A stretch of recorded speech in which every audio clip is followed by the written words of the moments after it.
भाऊ आहे. बच्चू भाऊ, तुमच्या आंदोलनाला चांगला प्रतिसाद मिळत होता आणि म्हणून धसका घेतला सरकारने तुमच्या आंदोलनात. न्यायालय समोर करण्याचा प्रकार आहे. व्यवस्थित प्लॅनिंग केलं, न्यायालयाला व्यवस्थित समोर आणलेलं आहे. बरं, तुम्हाला काय म्हणायचं आहे की हे सरकारनं जाणीवपूर्वक केलेलं आहे? एका बाजूला मंत्री चर्चेसाठी येणार असताना न्यायालयाचा आदेश. प्लॅनिंग आहे ते व्यवस्थित. 4 वाजता कोणी झालं नाही. आम्ही रेल्वेवर गेलो, लगेच फोन चालू झाले. रेल्वे पासून बाहेर आलो तर लगेच त्यांची प्रोसेस बाकीच्या सुरू झाल्या. व्यवस्थित 4 वाजताचा येणारे मंत्री महोदय आज आले. आत्ता एक कोर्टाचा आदेश निघणार आहे पहिलेच माहित होतं. त्याच्याहून हे स्पष्ट होते का ह्या सगळ्या प्लॅनिंग का यांना गुंतून ठेवायचं आणि कोर्टाचा आदेश 6 वाजता आला का हे उठणार. ही जी प्लॅनिंग आहे हे फार व्यवस्थित आहे. हे लोकांना समजणार नाही असं नाही आहे.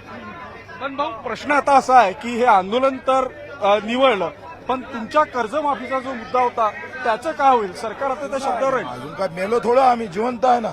अब जिंदा है तो लढणे वाले है, छोडणे वाले थोडा आहे. पण इथून पुढे काय भूमिका असेल? कारण 2-3 दिवस तुमचं आंदोलन चाललं, त्यानंतर सरकारला दखल घेतली. दखल घ्यायचा प्रश्न नाही. पहिल्या दिवशी दखल घेतली घ्यायच्या अगोदर, पण 28 तारखेला त्यांनी आंदोलनाच्या दिवशी आम्हाला बोलावलं. ते प्लॅनिंगच होते. आता पुन्हा प्लॅनिंग होते. बिलकुल प्रत्येक गोष्टी कूटनीती वापरायची. शेतकऱ्यासाठी पण हे कूटनीती वापरतात. पण तुम्हाला वाटतं सरकारच्या मनात आहे शेतकऱ्यांची कर्जमाफी, की अशाच पद्धतीनं सगळी भूमिका? सरकारच्या मनात कर्जमाफीपेक्षा शेतकरी असाच तळपून मेला पाहिजे, ही भूमिका आहे सरकारची.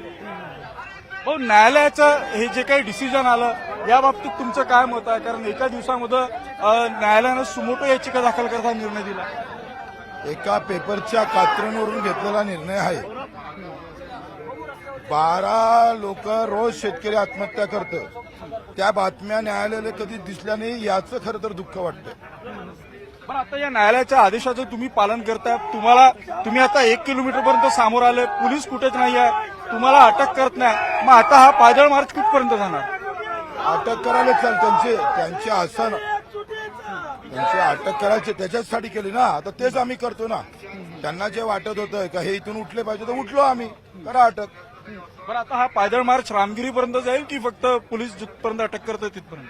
पोलिसांनी आता पोलिस आडवे येणार आहे. पोलिस काय भूमिका घेते त्याच्यावर आहे.